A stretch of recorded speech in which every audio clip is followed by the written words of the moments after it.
Néanmoins, le point qui a retenu mon attention, j'espère ne pas froisser les collègues brésiliens,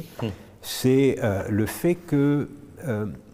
d'une certaine façon, ils n'étudient pas le carnaval pour son déroulement. Ils étudient le Brésil au travers du carnaval. Ce qui les intéresse, c'est cette dimension, en quelque sorte, d'identité brésilienne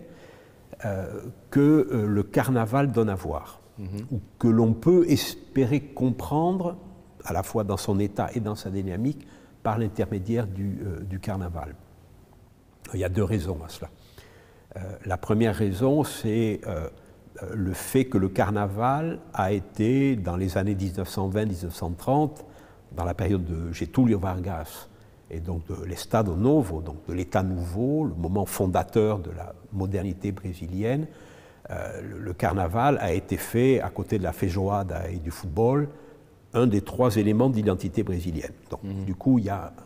une construction politique du carnaval comme un élément fondateur du Brésil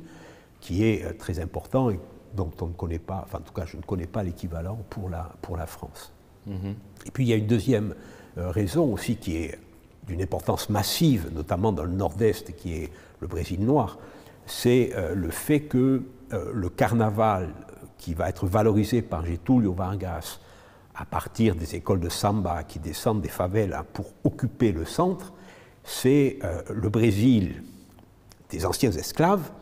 par rapport au Brésil des Blancs. Et donc du coup, il y a l'idée que le carnaval est le moyen pour des populations discriminées,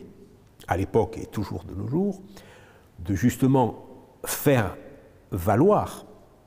leur identité au travers de la musique qui est devenue le symbole du Brésil, et donc de faire valoir leur existence, leur énergie, leur culture, leurs souhaits, leurs désirs, etc. Et donc là, on a quelque chose qui donne une importance politique au carnaval, beaucoup plus que ce n'est le cas à Bayonne, même si à Bayonne, on peut être confronté à une forme, me semble-t-il, quand même atténuée de ce type de problème avec les militants basques par rapport à ce qui s'estimait être la fête gauloise, la fête franchouillarde, qui déparait l'esprit de la fête basque. Oui.